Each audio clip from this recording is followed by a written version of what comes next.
In the dimly lit corridors of the Ottoman palaces, behind the imposing walls of the harem, a world of unimaginable luxury and sinister pleasure awaited the men who held power. The very word harem evokes images of silken curtains, fragrant oils, and a sea of beautiful women, an oasis of temptation and desire. Yet, beneath the surface of this exotic world, a far darker reality lay hidden. The harem was not merely a space of forbidden pleasures. It was a symbol of control, a psychological battlefield where power dynamics between the Sultan and the women were as complex as the political maneuvering that took place beyond the palace walls. These women were not just consorts or companions. They were pawns in a game of power, manipulated and controlled, where beauty, sex and desire became the most potent tools of the Sultan's absolute rule. The harem was not a place for love or romance. It was a space where ambition and fear collided. Within this enclosed world, the Sultan's desires were the driving force behind the lives of the women within. Each one was carefully chosen for her beauty, charm, and the potential to bear children, but these qualities often served as a double-edged sword. To be in the Sultan's favor meant to experience a life of unprecedented luxury, with sumptuous feasts, lavish clothes, and unthinkable pleasures. But to fall out of favor or to be overlooked in favor of another woman could result in exile or worse, death. The harem was a world built on the constant tension between the intoxicating allure of the Sultan's attention and the crippling fear of falling victim to his capricious whims. In many ways, the harem was a reflection of the Sultan's psyche, a space where desire, control, and fear intertwined. The Sultan's ability to satisfy his most intimate desires was intertwined with his political power. The women, beautiful as they were ultimately nothing more than instruments for securing alliances, producing heirs, and maintaining the Sultan's grip on the empire. The harem was a world of indulgence, yes, but it was also a world of ruthless competition and psychological manipulation. The Sultan's pleasures were not just about sex. They were a reflection of his absolute control over every aspect of the women's lives, a control that extended far beyond the boundaries of the palace and into the very fabric of the empire. Behind the walls of the harem, the Sultan was both a god and a tyrant, adored by his women yet feared as a ruthless ruler. His desires were sacred and unchallenged, and his power, both physical and psychological, was absolute. The women within the harem, each with her own story, were often reduced to little more than instruments to fulfill the Sultan's desires. For them, the harem was a gilded cage, one where pleasure and pain were interwoven in ways that could only be understood by those who lived within it. To the outside world, the harem was a mystery, a place of fantasy, a world of eroticism and intrigue. But for the women who lived behind its walls, it was a world of uncertainty, where the price of beauty and desire was often far higher than anyone could imagine. This was a world where love, in any conventional sense, was nearly impossible to find. In the Sultan's harem, relationships were shaped by competition, rivalry, and, ultimately, survival. Yet, for all its dark undertones, the harem also existed as a paradox, a space where beauty, power, and pleasure collided, creating a world that was as alluring as it was dangerous. The story of the harem is not just a tale of indulgence but one of manipulation, control, and the cost of absolute power. It is a world where every pleasure has a price and where the line between desire and domination is razor-thin. As the viewer will soon learn, the life within the harem was anything but a tranquil existence of sensual luxury. Behind the scenes, the women of the harem lived with the constant knowledge that their position was always tenuous. One moment they could be the Sultan's favored concubine, basking in his attention, and the next, discarded, left to fade into obscurity. This harsh reality stood in stark contrast to the seductive images of harem life that are often portrayed in popular culture, where beauty and desire reign supreme. The reality of the harem, however, was far more complex, and its legacy continues to captivate and haunt the imagination, reminding us of the hidden darkness that often lies behind the most luxurious facades. The power that the Ottoman Sultan wielded over his empire was not just political. It was personal, visceral, and deeply intertwined with his desires. The Sultan's harem was not merely a symbol of his wealth or status. It was an essential tool for solidifying his authority, asserting his dominance, and securing his legacy. It was within the harem that the Sultan could exercise an unparalleled form of power, the control of life and death, pleasure and punishment, all at his fingertips. His ability to indulge in the most extravagant luxuries and fulfill his every whim was a direct reflection of his position as the ultimate ruler, not just of his people, but of the very lives of those within the palace walls. The harem was the microcosm of the Sultan's absolute rule, where desire and authority intersected in the most intimate and sometimes brutal ways.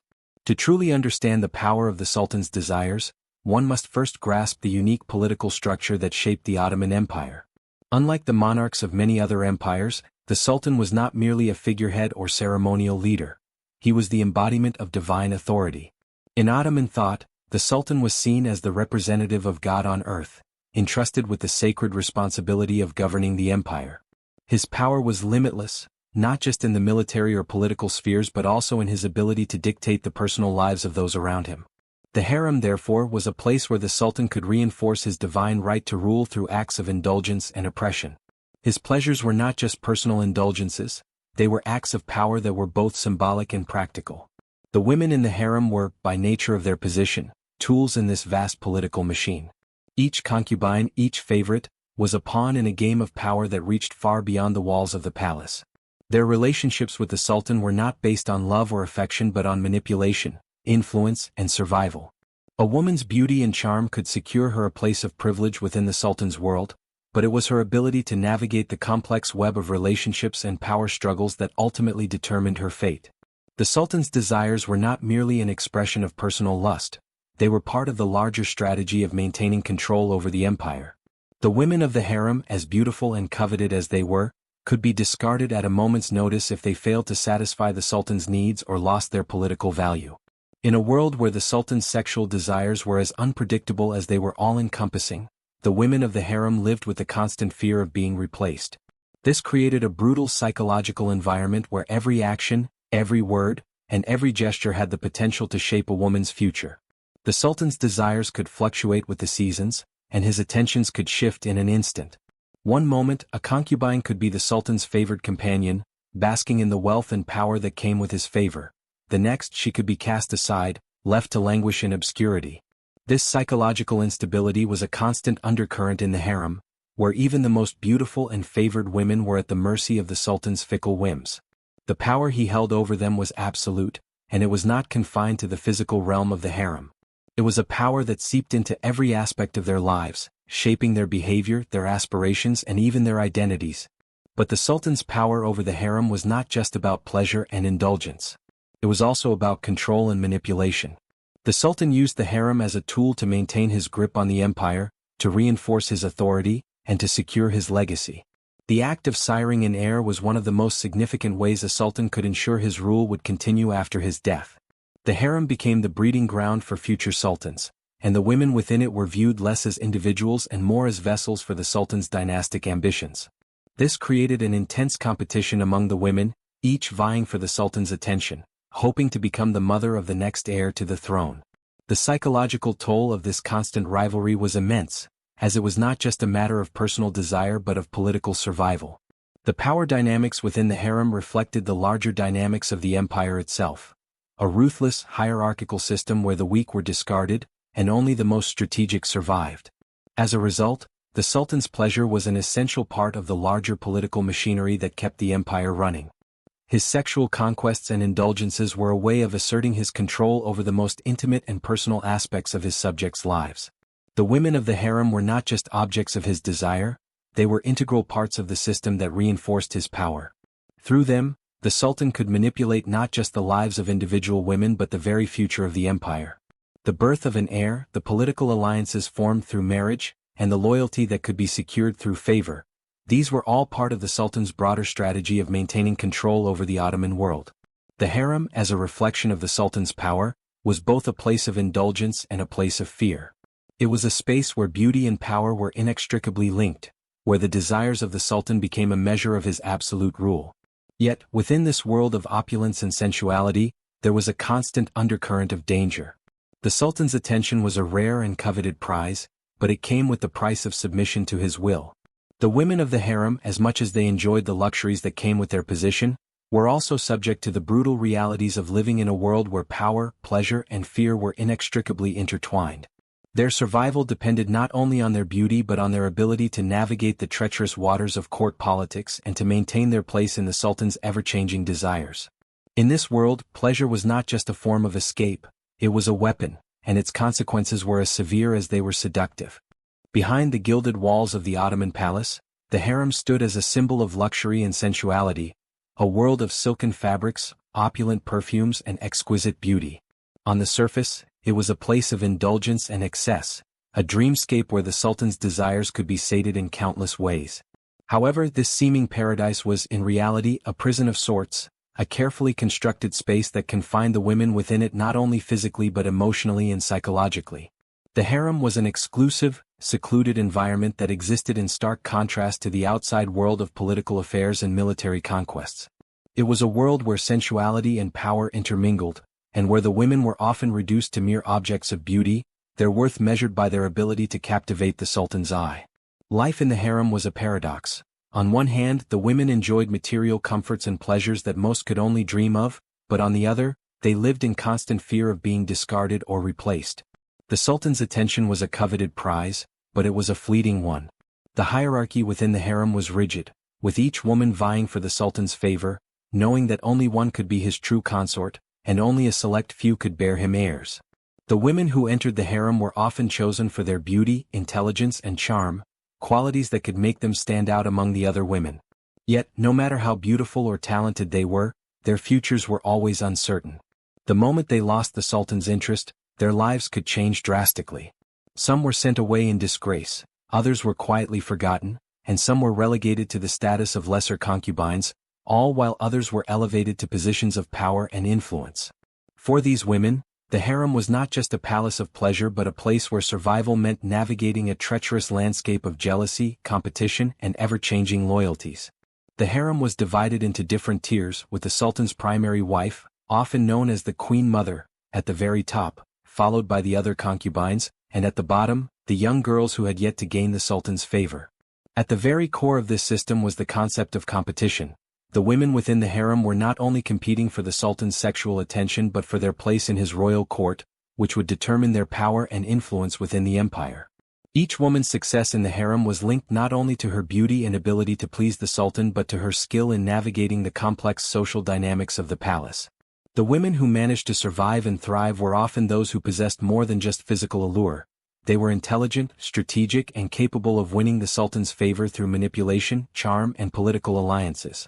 This competition within the harem was unrelenting, with every woman striving to win the Sultan's affection, and in some cases, his loyalty.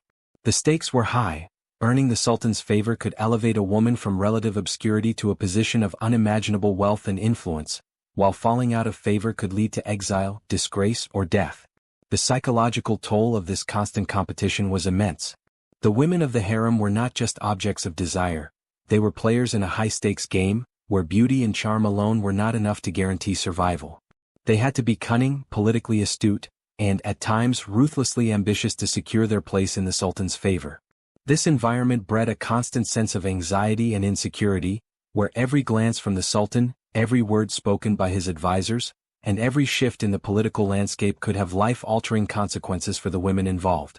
But even for those who rose to the Sultan's inner circle, the life in the harem was no less precarious.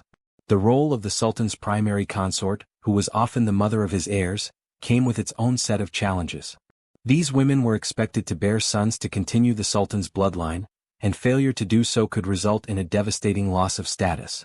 A woman who could not provide an heir, or who bore a daughter instead of a son, was seen as expendable. Her position in the harem would weaken, and she would face the possibility of being cast aside in favor of a younger, more fertile concubine. The women who were fortunate enough to bear the Sultan's sons had their own unique challenges. They were seen as the mothers of potential future rulers, and their power within the court depended heavily on the political fortunes of their children. The Sultan's affection could be fickle, and a woman's survival in the harem often hinged on her ability to bear sons who would eventually rise to the throne. The competition to produce the next heir was brutal, with each woman vying for a chance to give birth to a prince, knowing that their position in the harem, and perhaps even their life, depended on the success of their efforts. The constant pressure to produce heirs was not only a psychological burden but a physical one as well. The women of the harem often had little control over their own bodies.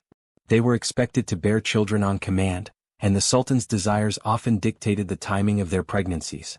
This created an environment where a woman's identity was almost entirely tied to her ability to reproduce. It was not uncommon for a concubine to bear several children in quick succession, and if she was not able to do so, she could lose the Sultan's favor. In the harem, the women's bodies were not their own. They were instruments of the Sultan's will, and their worth was determined by their ability to produce heirs.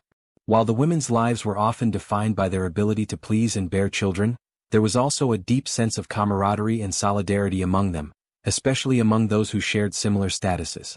The lower-ranking women in the harem often formed tight-knit communities, bonding over shared experiences of isolation, jealousy, and rivalry. Some of these women formed alliances, helping one another navigate the treacherous dynamics of the palace and offering emotional support in a world where betrayal was a constant threat. But despite these relationships, the environment of the harem was overwhelmingly competitive, with the threat of betrayal always lurking just below the surface.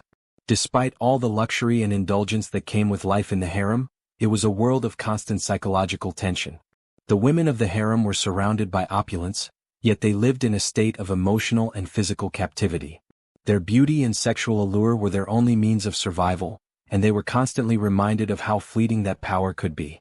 For the Sultan, the harem was both a paradise and a prison, a place where his desires could be fulfilled and his authority reinforced, but also a place where the lives of his concubines were controlled, shaped, and dictated by the whims of his every impulse.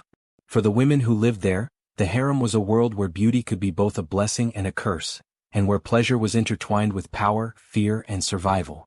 The concubines of the Ottoman Sultan's harem occupied a unique, complex, and often tragic position within the imperial hierarchy. They were not simply beautiful women living in luxury, they were political tools, social pawns, and for many, mere commodities to be used and discarded at the Sultan's whim. The Sultan's sexual pleasure was, in many ways, a manifestation of his absolute power.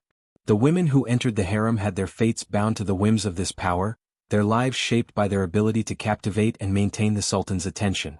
Yet beneath the gilded surface of luxury and indulgence, the concubines' lives were often fraught with emotional turmoil, psychological games, and fierce competition.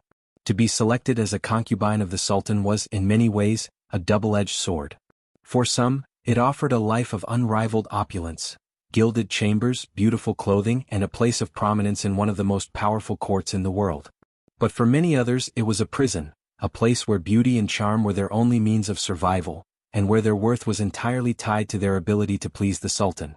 Once a woman entered the harem, she ceased to be an individual, she became an object of desire, a means to satisfy the Sultan's sexual appetites and secure his favor. The Sultan's harem was not a place of romantic love or emotional connection. Instead, it was a world where manipulation, strategy, and sometimes cruelty ruled. The competition among the concubines was intense, with every woman hoping to be the Sultan's favorite, the one who would secure a position of power within the harem and, ultimately, the throne. To be chosen as the Sultan's primary concubine, to be the one he favored above all others, was a rare and sought-after status. This position not only offered material wealth and influence but also a chance to bear the Sultan's heirs, a task that carried immense significance within the Ottoman Empire. Sons meant the continuation of the Sultan's bloodline, a dynasty that would ensure the Sultan's name lived on. The competition to bear a son, especially a male heir, was fierce, and the concubines were constantly reminded that their place within the harem, and perhaps their very survival, depended on their ability to do so. The psychological strain on the concubines was immense. Their lives were filled with uncertainty. One moment they could be basking in the Sultan's favor, and the next they could be discarded without warning. A concubine's beauty, once her greatest asset, could eventually fade. Her ability to produce heirs was also never guaranteed. A woman who failed to bear the Sultan's children or who bore only daughters, might find herself pushed aside in favor of younger, more fertile women. The competition for the Sultan's favor was unrelenting. Women would engage in all sorts of strategies, manipulating their way into the Sultan's good graces, making alliances with other concubines, or using their charm and intelligence to gain his favor. The concubines' fates were tied not only to their ability to please the Sultan but to their ability to navigate the intricate and often dangerous politics of the harem. The Sultan's relationships with his concubines were rarely based on love or affection. They were based on power, and the concubines' role was to serve as instruments to fulfill the Sultan's desires. The Sultan would select a concubine for various reasons, some based purely on physical attraction, others due to her intelligence or political usefulness. At times, these women were brought to the palace as part of alliances with foreign powers, a means of cementing political ties. Yet even when a concubine bore the Sultan's child, she was never guaranteed security. The Sultan could choose another woman to take her place at any moment, and the concubine who had once enjoyed his affection could quickly find herself pushed to the margins of the harem, her position made precarious. For the women in the harem, The ultimate goal was to become the Sultan's favorite, the one whose attention would ensure her survival and elevate her position within the palace. Some concubines were able to navigate this treacherous environment successfully. They used their beauty, intelligence, and wit to charm the Sultan, maintain their favor, and solidify their place within the court. These women were not merely passive victims of the Sultan's desires. Many of them became skilled in the art of manipulation, forging powerful relationships with the Sultan's officials, and sometimes even with other women in the harem. However, for many others, the competition was not so forgiving. Some were overlooked and faded into obscurity. Others, less fortunate, found themselves abandoned by the Sultan, their position in the harem reduced to a lower rank or stripped altogether. For these women, the fate of being discarded was often worse than death, as they were cast into a world of anonymity, their lives no longer tied to the lavish world they once inhabited. But the Sultan's relationships with his concubines were not without their complexities. The Sultan, though an absolute ruler, was not immune to the psychological effects of the harem. While some concubines were merely tools for his pleasure, others caught his eye and commanded his affection. The Sultan's feelings were often unpredictable, and his desires fluctuated over time. A concubine who had once been his favorite could be discarded without warning, her beauty no longer enough to retain his interest. Yet at the same time, some concubines managed to sustain their favor for years, winning the Sultan's affection through skillful manipulation, charm, and political alliances. The psychological games played within the harem were not limited to the concubines themselves. Even the Sultan was part of this complex web of desire, power, and manipulation. The women who became the Sultan's true favorites were often those who could navigate this system of power and competition most effectively. These women were not only sexually attractive, but they were also intelligent and politically savvy. They understood the intricacies of court politics and used them to their advantage. They knew how to maintain their position by gaining the Sultan's trust, by managing the rivalries and alliances within the harem, and by ensuring that their sons were seen as legitimate heirs. These women, though often elevated to positions of immense power, were also bound by the same rules of competition, where their position could be upended at any moment by a younger, more attractive concubine. In the world of the harem, power was fleeting, and survival depended on constant adaptation and strategy. For the Sultan, the concubines represented both pleasure and power, tools for securing his dynasty, affirming his rule, and satisfying his most intimate desires. But for the concubines, their lives within the harem were fraught with tension, competition, and the constant threat of being discarded. Even the women who rose to power within the Sultan's court were not immune to the dangers of the harem's politics. Their rise was often tied to their ability to manipulate and navigate the treacherous world of the palace, a world where beauty could be both a blessing and a curse, and where loyalty was often in short supply. The concubines of the Ottoman Sultan's harem were both victims and strategists, their lives shaped by the unpredictable and dangerous dynamics of the palace, a world where pleasure and power were inseparable. The sexual indulgence within the Ottoman Sultan's harem was not just about satisfying physical desires, it was intricately woven into the fabric of power, control, and the manipulation of life and death. The Sultan's harem, a world of opulence and excess, was a place where pleasure became both a tool of governance and a reflection of absolute authority. The Sultan's sexual appetite was insatiable, and the women who entered the harem were subject to not only his lust but also his whims, which often had far-reaching consequences. For these women, every act of pleasure carried the weight of survival. Their bodies were no longer their own but were instead instruments through which power, desire, and even politics were realized. In the harem, the Sultan's sexual indulgence was carefully orchestrated, a manifestation of his dominance over both the women in his harem and the broader empire. The Sultan's sexual pleasure was not a private matter. It was, in fact, a public display of his power. Every concubine, every favorite, represented a small piece of the Sultan's total dominion. Each sexual encounter was a reminder to the women that their status was ephemeral, their position dependent on their ability to satisfy not just the Sultan's desires but his need to assert control over them. Pleasure was, in this world, an illusion of freedom, a false sense of agency wrapped in the finest silks and perfumes, but always under the watchful eyes of the Sultan and his officials. The women who were chosen to be part of the Sultan's harem were not simply selected for their beauty, they were handpicked for their ability to engage in the delicate dance of desire and manipulation. A concubine's role was to please the Sultan, but it was also to secure her place in his favor. Beauty alone was not enough. The Sultan craved variety, stimulation, and excitement, and he sought out women who could captivate him in new and different ways. These women were well aware of the stakes. The pressure to satisfy the Sultan's every whim was intense, as it could mean the difference between living a life of luxury and influence, or being cast aside, discarded like an obsolete object, abandoned to the shadows of the palace. Pleasure in this context was a currency. For the Sultan, the harem was a place where he could indulge his every desire without consequence. His sexual practices were varied, ranging from intimate encounters to elaborate and ritualized orgies, all of which were infused with power dynamics that went beyond the mere act of sex. The Sultan would often indulge in these pleasures with a sense of detachment, as though the act itself were no longer about human connection or affection. Instead, it became a tool to assert his dominance, to maintain control over the lives of the women in the harem, and to reinforce his status as the supreme ruler of the Ottoman Empire. The women of the harem were, in a sense, pawns in a game where the Sultan's sexual desires were the driving force. The Sultan's sexual indulgence also had political implications. The women of the harem were not merely there to satisfy his desires, they were also there to create alliances and secure the Sultan's power through their offspring. Bearing a son, especially a male heir, was the ultimate goal for many of the concubines, as it would elevate their status and secure their place in the Sultan's court. The birth of a male heir was a moment of immense significance, not just personally but politically. It meant the continuity of the Sultan's bloodline, the continuation of his empire. Thus, the sexual indulgences within the harem were never merely private matters, they were politically charged, filled with the potential to shape the future of the empire. Yet, while the concubines may have understood their sexual roles, their emotional experiences were far more complicated. For many, the Sultan's indulgence was an expression of fleeting affection. Some were the Sultan's favorites, basking in his attention and enjoying the luxuries that came with his favor. But these affections were rarely stable.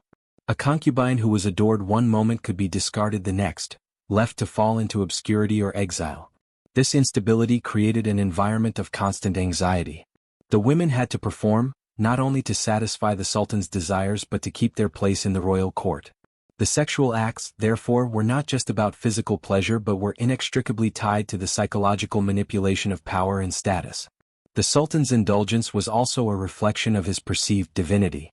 As the representative of God on earth, the Sultan was not bound by the same moral or ethical constraints that governed the lives of his subjects. His sexual indulgences were not merely acts of pleasure but were seen as his divine right, expressions of his absolute power. In the world of the harem, the Sultan was not just a ruler, he was a god, and his indulgence in the pleasures of the flesh was a reflection of his superiority.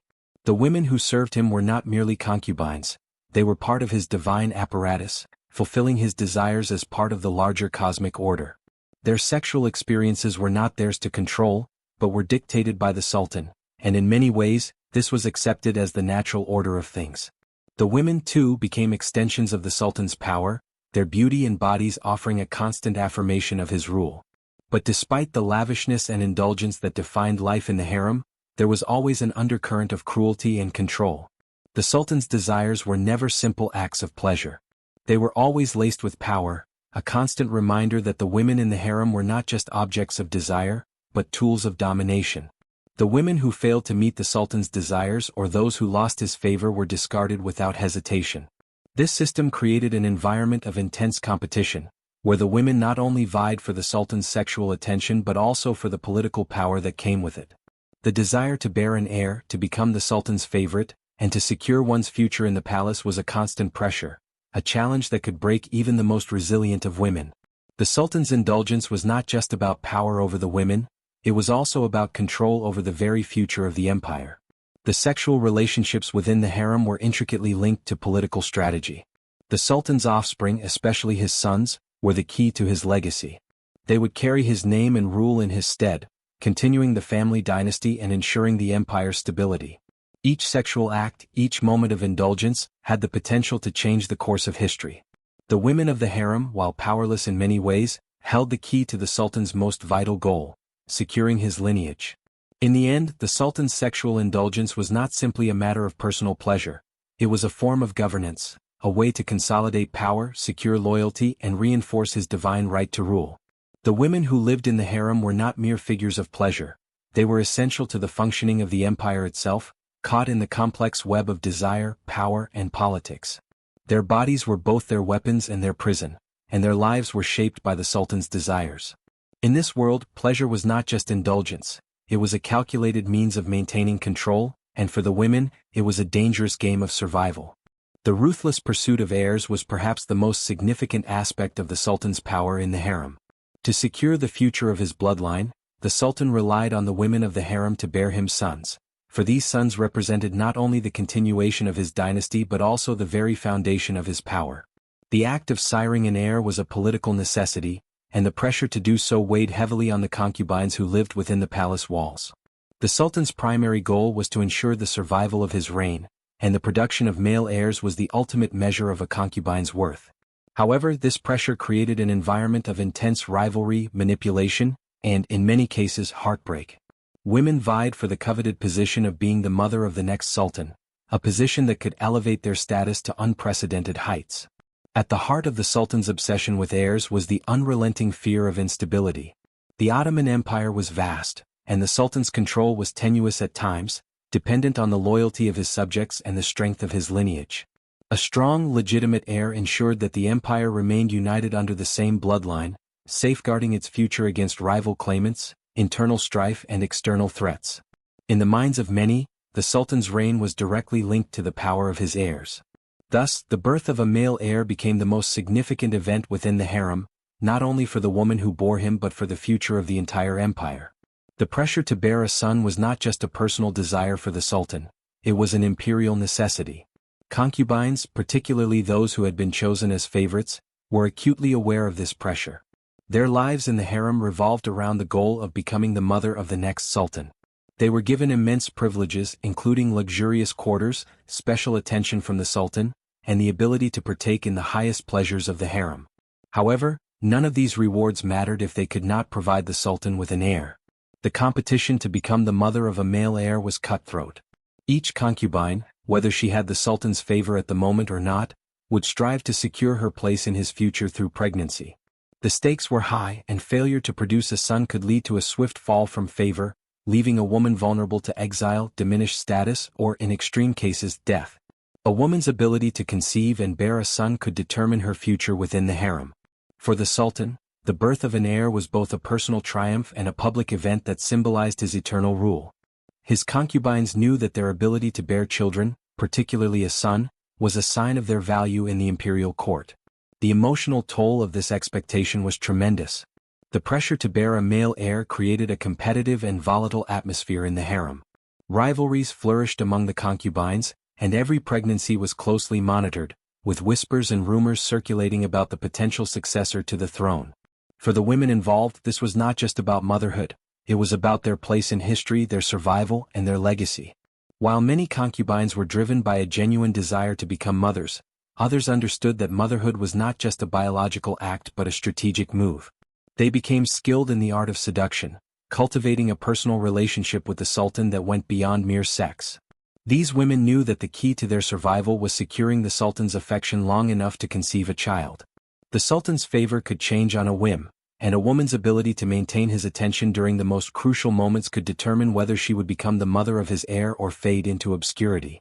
To succeed in this high-stakes game, many concubines were forced to use their intelligence, charm, and emotional manipulation to ensure that they remained the sultan's first choice.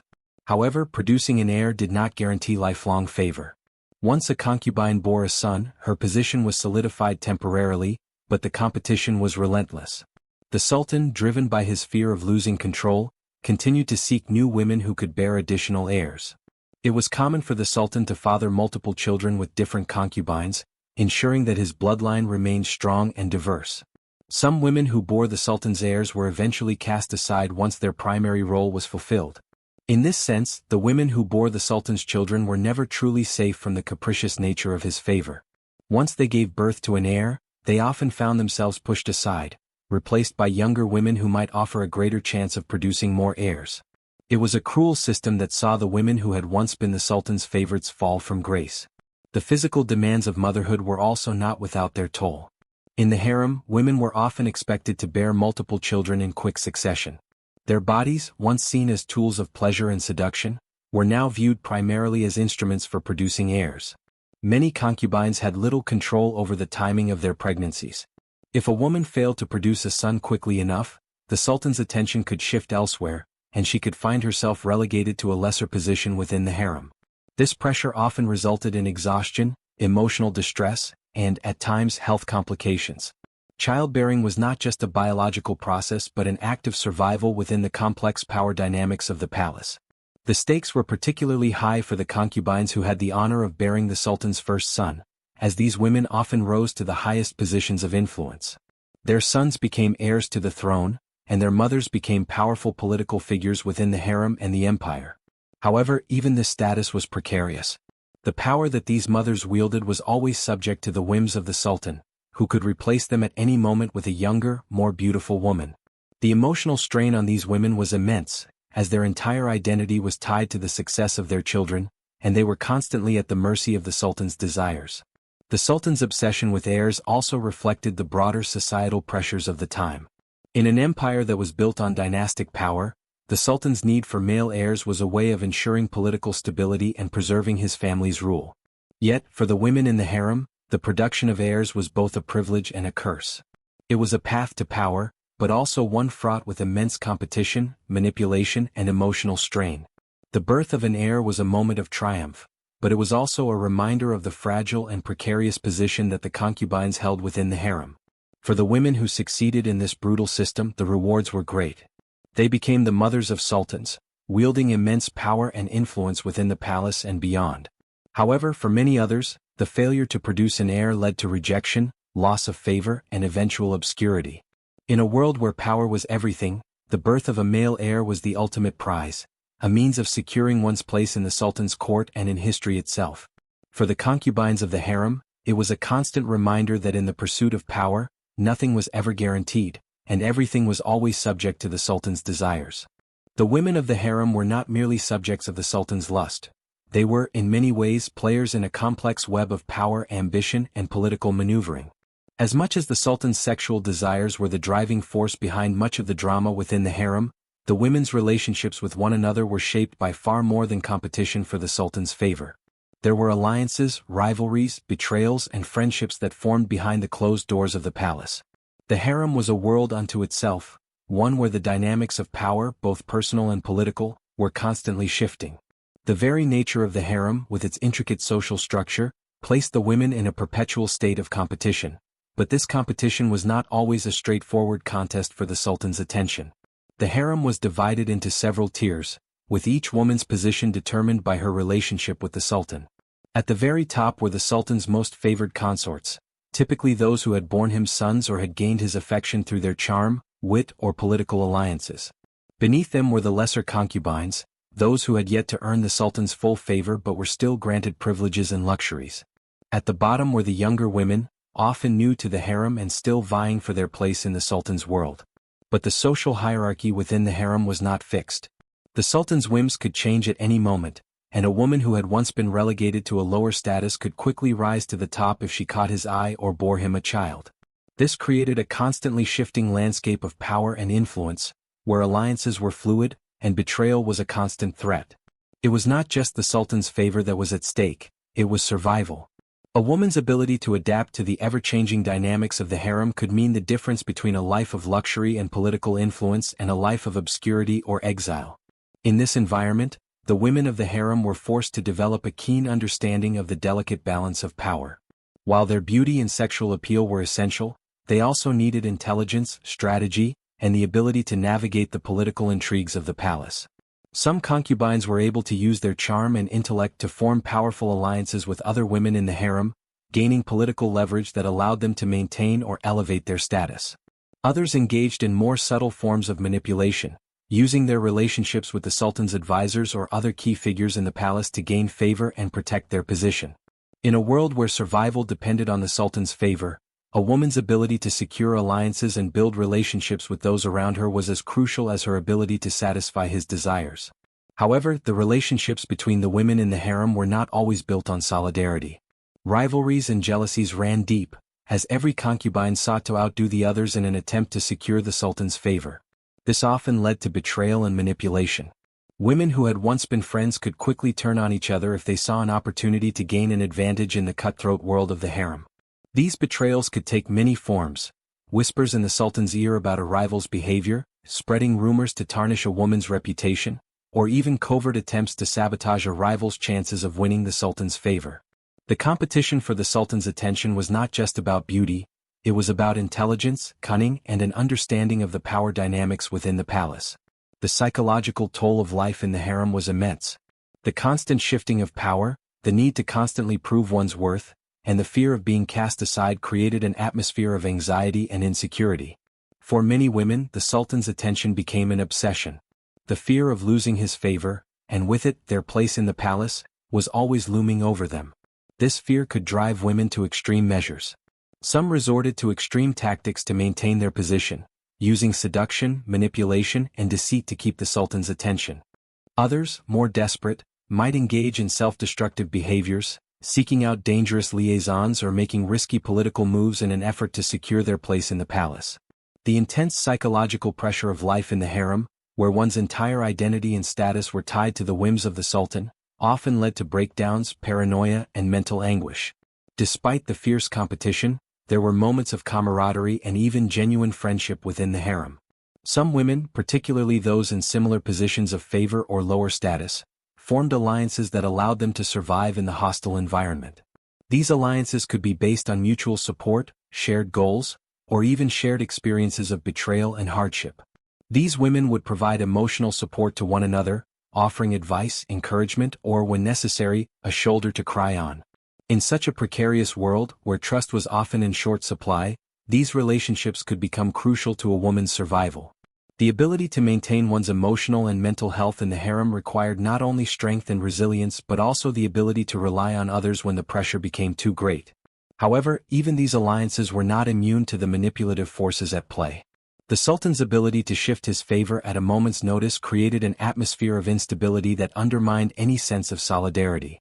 Women who had once been close allies could quickly turn on each other if they saw a chance to secure their position in the Sultan's favor. The intense competition for the Sultan's attention, coupled with the constant fear of being discarded or replaced, bred an atmosphere of paranoia and distrust. Women who were once friends or confidants could become bitter rivals, all in the pursuit of securing the most coveted position in the harem. The Sultan, aware of the power dynamics at play within the harem, often used these rivalries to his advantage. He would play one concubine against another, encouraging competition and jealousy, knowing that it would ensure that each woman remained eager to prove her worth. The Sultan's ability to manipulate the women within his harem was a testament to his understanding of power and control. He knew that by pitting women against each other, he could maintain their focus on pleasing him, diverting their attention away from the broader political machinations within the empire. This manipulation not only reinforced his control over the harem but also allowed him to maintain an upper hand in his relationships with the women, ensuring that he remained the central figure in their lives. Yet, even within this environment of fierce competition and manipulation, the women of the harem were also victims of a system that reduced them to their beauty, their fertility, and their ability to please. The harem was in many ways a reflection of the larger political system of the Ottoman Empire, a hierarchical structure where the women, much like the Sultan's subjects, had little control over their own fates. Their power and status were entirely dependent on the whims of the Sultan, and in many ways, they were at the mercy of a system that saw them as little more than tools for the Sultan's pleasure and the continuation of his bloodline. The psychological and emotional toll of life in the harem was severe. Women who had once entered the palace with dreams of power, luxury, and influence quickly found themselves trapped in a web of manipulation, rivalry, and competition. Their worth was measured by their ability to maintain the Sultan's favor, and their position within the harem could change at a moment's notice. The emotional exhaustion, the constant fear of being discarded, and the need to constantly prove their worth weighed heavily on the women of the harem. The Sultan's attention was a fleeting prize, one that could be lost just as easily as it was won. For the women who navigated these treacherous waters, survival meant mastering the art of manipulation, forming strategic alliances, and maintaining an ever-present awareness of the shifting power dynamics that defined their world. But even those who succeeded in these endeavors were never truly safe. Life in the harem was at its core a game of survival, where the stakes were nothing less than life and death, power and ruin. The Sultan's control over his harem was not just a matter of indulgence, but a constant and all-encompassing manipulation of power. Behind the luxurious walls of the palace, the women who lived in the harem found themselves trapped in a web of competition, fear, and rivalry. Their worth was tied solely to their ability to please the Sultan, and this fragile position was never secure. No matter how loved a woman might be, she could quickly find herself replaced by a younger, more beautiful concubine. To lose the Sultan's favor was to lose everything from luxury and influence to, in the most extreme cases, life itself. The psychological weight of this constant threat of rejection shaped the lives of the women in the harem, leaving many in a state of perpetual anxiety. Competition among the women was fierce, with each woman striving to gain the Sultan's favor, but it wasn't just physical beauty that determined a woman's place. Emotional intelligence, wit, and strategy were just as important. The most successful concubines knew how to play the political game, forming alliances, subtly manipulating the Sultan's advisors, and even engaging in covert acts of sabotage against their rivals. Those who bore sons were especially powerful, as heirs to the throne ensured a woman's status within the harem and the palace. But this power came at a cost. The competition for the Sultan's affection intensified, and rivalries between the mothers of princes grew fiercer. The women of the harem were also subjected to the Sultan's use of fear and emotional manipulation. He kept them in a constant state of jealousy and distrust by encouraging rivalry among them. By doing so, he ensured that they remained desperate to please him, to prove their worth, and to earn their place in his world. The fear of being discarded was always present. Once a woman lost favor, she became expendable. Many women were quietly exiled, their beauty and influence no longer of use, while others faced execution for perceived offenses. The constant shifting of power within the harem reflected the volatility of the Sultan's whims, and each woman's life hung in the balance. Even those women who rose to the highest positions of power, the mothers of the Sultan's heirs, were never truly safe. The Sultan's sons were future rivals for the throne, and their mothers found themselves embroiled in deadly power struggles, not just for the throne but for control over the Sultan's favor. The harem became a place of ruthless competition, where women used every weapon at their disposal to secure their sons' future, from alliances to manipulation and even betrayal. In this atmosphere, the women's emotional toll was immense. Living in the harem was a constant battle for survival, where every action, every word, and every glance could determine a woman's future. The fear of being replaced, the jealousy of rivals, and the pressure to bear sons created an environment where even the most beloved concubines were never safe. The Sultan's control over the harem was not just about maintaining a supply of beautiful women for his pleasure, it was about ensuring his absolute power and control, both over his concubines and the future of the empire. The manipulation of emotions, the competition, the betrayal, all of these elements came together to create a world where the Sultan was the center and everyone else, especially the women of the harem, existed to serve his whims. The legacy of this world is one of psychological pressure, emotional exhaustion, and a deep sense of insecurity. The women who survived in the harem had to navigate a world where survival depended not just on beauty, but on manipulation, intelligence, and most tragically the ability to endure the constant fear of losing favor. For the Sultan, the harem was not just a personal indulgence, it was a tool for maintaining control, a microcosm of the absolute power he wielded over his empire. In the end, the harem was a place of paradoxes. On the surface, it was a world of indulgence and luxury, but beneath that facade was a world of constant tension, competition, and fear. The women who lived within it were not just beautiful, passive figures. They were complex individuals, each struggling to survive in a system that saw them as expendable once they had outlived their usefulness. The Sultan's treatment of his concubines reflects the deeper dynamics of power, where life and death, favor and rejection, were always on the table, and where the women were forced to navigate this ruthless system at every turn.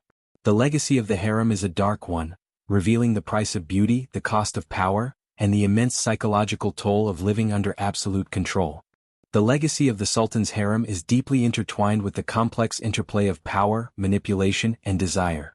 While the harem was a symbol of opulence and luxury, the women within it lived under constant pressure.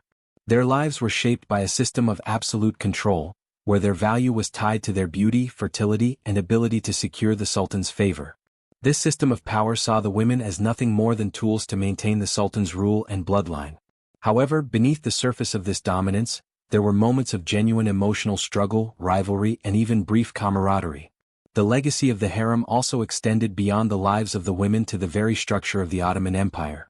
The political ramifications of the harem were immense.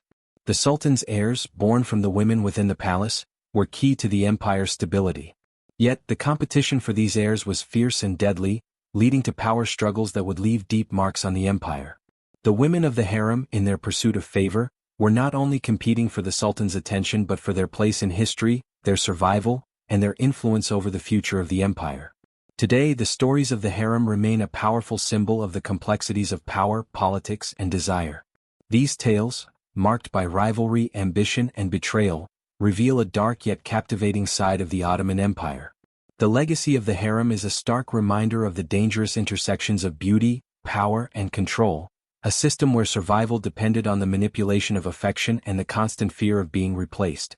In this world, the Sultan held the ultimate power, and the women, though confined to the palace, were caught in a dangerous game that ultimately defined their fates.